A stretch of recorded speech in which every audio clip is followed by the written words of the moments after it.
Today I fucked up by pretending not to be Korean. So I'm Korean Canadian but was born in Canada, and have grown up here my entire life. I speak Korean but it's about at the level of a talented 10-year-old with a funny Canadian accent. Fuck up happened yesterday. I'm walking down the sidewalk and who I assume are a man and his daughter, who appears around my age, are puzzling in Korean over a directory sign. I ask in Korean if they need any help. The dad seems excited to meet someone who speaks Korean. The girl seems shy and doesn't say much besides thanks. They're looking for a nearby mall, so I offer to walk them over there since the train station I need is nearby anyway. The dad asks me where I learned to speak Korean so well. This is where the fuck up begins. I'm pretty insecure about my spoken Korean, so when the dad asks where I learned the language, it sounds like he thinks it's obvious I'm not actually Korean. It doesn't help that his daughter is ridiculously pretty, and I want to impress her for some reason. So, I lie? Stupid idea. I say I'm actually Chinese and learned Korean on my spare time, changing my skills from mediocre for a Korean person to impressive for a Chinese person. Alas, the dad immediately switches to Mandarin, which I can't speak a word of. This would have been the time to come clean.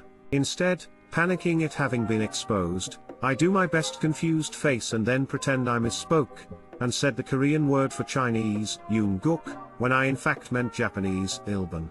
Of course, the daughter suddenly bursts into fluent and excited Japanese, which I also can't speak a word of. I'm in too deep at this point and can't tell them I'm Vietnamese or some other variety of Asian without making myself even more suspicious, so I do the only logical thing and say I am indeed Japanese but don't actually speak Japanese, but learned Korean cause lol I'm a traitor to my Japanese heritage. We reach the mall and I'm all too happy to bail at this point, but the girl, who suddenly seems super interested in me, asks, now in practically perfect English, damn polyglots, what I do. I say I go to the local university. She excitedly tells me that she's starting at the same university in September, and that she has just arrived in Canada from Korea. Her dad seems just as excited by this news and asks me to take care of her once school starts and he goes back to Korea. It turns out that the girl is actually Japanese but went to some exchange program in Korea for a few years, and that the dad is actually her Chinese-born Korean teacher/sponsor who accompanied her to Canada. So, not only did I pretend not to be Korean to two people who weren't even Korean, but I pretended to be Chinese to a Chinese man and have now convinced a Japanese girl that I'm Japanese. So I exchanged contact information with the girl and we've been talking a lot online since yesterday. Turns out she's super nice and funny and interesting and accomplished. We have a ton in common too. We have the same major, and we're the same age, though she's 3 years behind me because of her exchange program. She seems super stoked to be friends with me since she doesn't know anybody in Canada, and has been talking to me a lot. I'm becoming increasingly aware that I can't pretend to be Japanese forever to this girl and I need to tell her I'm actually Korean, but early on she asked me about my family and I went even deeper into the lie, telling her my parents are from Kyoto, picked a random city, etc. I've done fucked up, read it, and I feel terrible about it.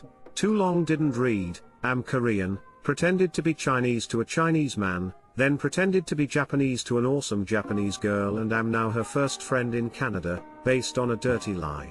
Edit, OHHH fuck I think she just asked me out but I'm not sure and I haven't come clean yet help. Edit 2, night of the second day, thank you all for the sage advice. I have not yet perished of seppuku as some have feared, although it is increasingly seeming the most promising solution. I'm sure she'd oblige me, and do the beheading part. Anyway, I do think we're going on a date tomorrow and I thought I should come clean in person rather than over text. We'll keep you all updated, unless I die. I haven't even been on a date in over 2 years, so that's already blowing my mind, especially her asking me out.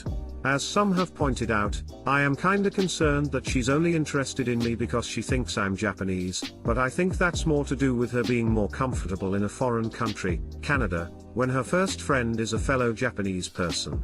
Maybe I'm terrible at social cues and she just wants to hang out as a friend. In any case, I'll explain it all to her tomorrow in the hopes of being a little less of an asshole. There's no solving that completely. Wish me luck in as many languages as you can, Reddit. Yamsahamnida. Also, they don't use Reddit much in Japan and Korea, do they? I'd hate to be busted via a Reddit thread Q_Q. Edit 3, still night of the second day. Oh fuck guys, I fucked up again. I was afraid she might stumble upon this post, so I asked her if she has heard of Reddit cause I'm a fucking idiot, and she said no, much to my relief, but then she asked if she should check it out, and I just realized this is going on the front page at this rate, and she's gonna find it. Somebody order an airstrike on me, why am I so stupid? Don't lie, kids. Lying is very very bad. Edit 4, still night of the second day. Okay, I think crisis averted for now. She just went to sleep without any sign of having read this. I'm also going to attempt to sleep and hope I wake up Japanese. Will update. Sayonara, Reddit. If it's any consolation, this sounds like the first episode of a drama. But that means it'll end with one of us dying of cancer or getting hit by a car. It's how a Korean Michael Cera would have acted. Take her to dinner, and when you are there, look at the menu and pretend to not know what potatoes are. She will forget all about the Japanese thingy. Dude, just come clean when you talk to her at school. Explain that you're a fucking idiot and that you don't want to commit seppuku. She'll probably laugh, and if not, then fuck it. Not like you'll miss out. You're right on all counts. Time to come clean and beg for eternal forgiveness. Edit. OHHH fuck, I think she just asked me out, but I'm not sure and I haven't come clean yet, help. Oh boy. Today I fucked up by fixing my in-laws' PC and discovered they're into the same kink as my wife. So, I work in IT repair. PC, tablets, mobile phones, that sort of thing. Which means, as anyone in the field can attest, means giving free tech support to family and friends. So about 2 weeks ago, I'm at my wife's parents' house, taking a look at their sick desktop in return for having my father-in-law service my car. He's a mechanic. Anyway, Phil comes back inside for a coffee break, and is asking me questions about how to sell stuff on eBay. I fire up a browser window, head to eBay and log into his account. My eyes immediately lock onto the fact in the recently viewed items are an assortment of horse riding crops. My mind logs this as odd, somewhere in the back of my brain, and moves on with the tutorial. My father-in-law finishes his coffee and heads back out to my car. I return to cleaning up his PC and scans, etc. Find a few things that are tied back to a bunch of BDSM, fetish porn sites, spanking videos, etc. Now normally, after a decade of dealing with people's PCs, I have a very no judgments stance with this sort of stuff. At least the eBay searches for riding crops make sense. But my mind chose that moment to remind me that my wife has, somewhat, recently revealed that she's kinda into that sort of thing.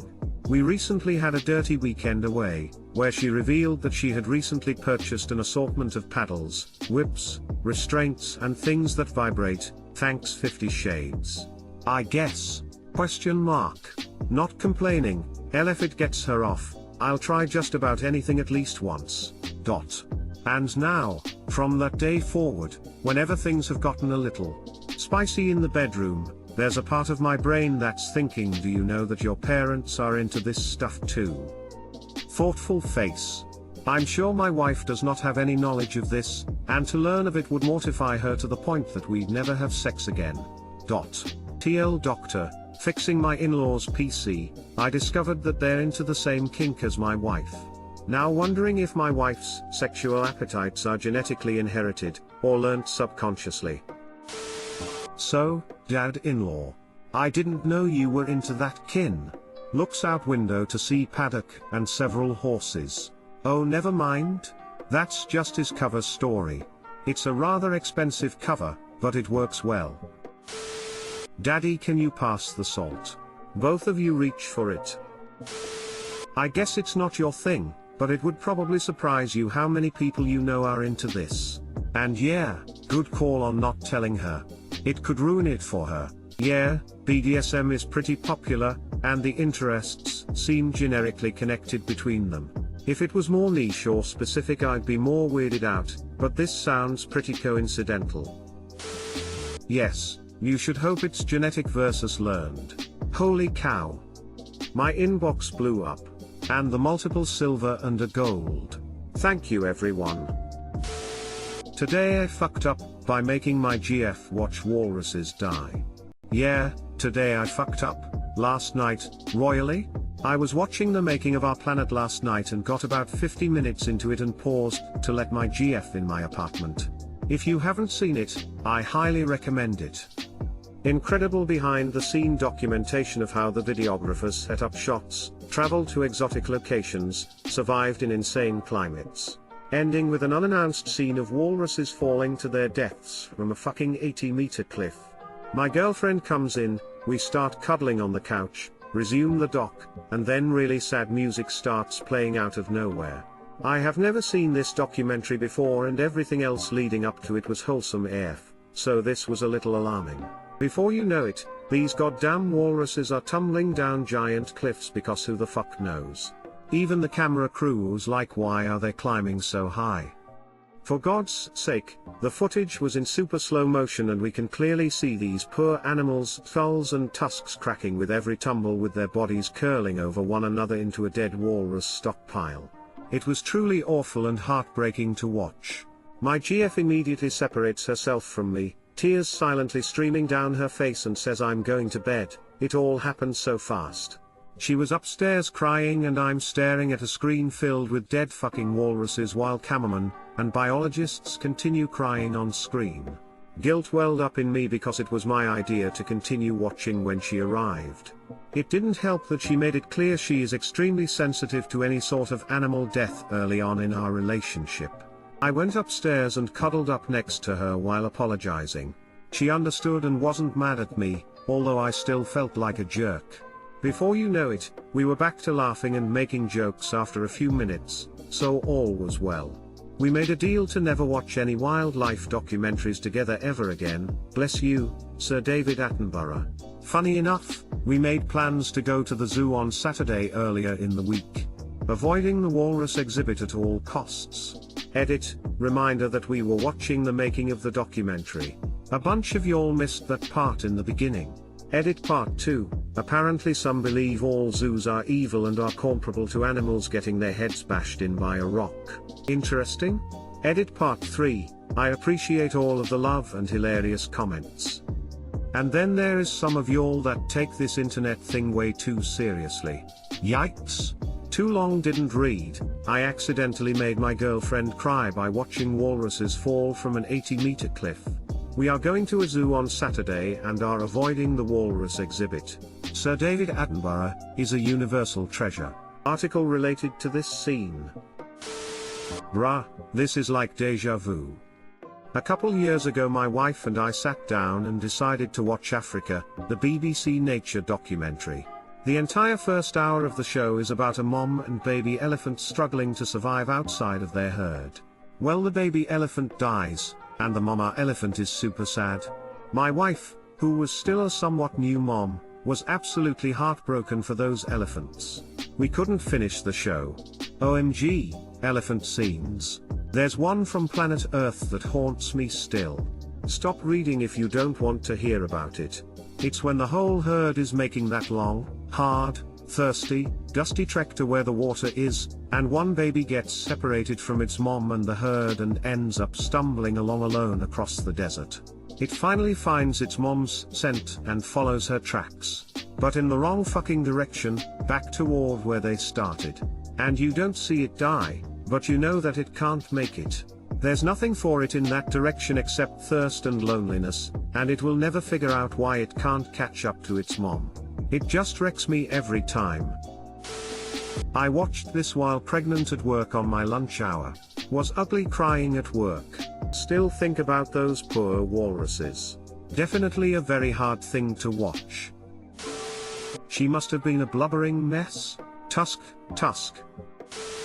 I did the same with my pregnant at the time girlfriend, instead it was seals being eaten by sharks. Woof, man. That's tough. I watched it with my GF and my kid. We are still fucked up about. My kid won't let me pick nature shows anymore. You're done messed up, Dad. Me too. Sigh.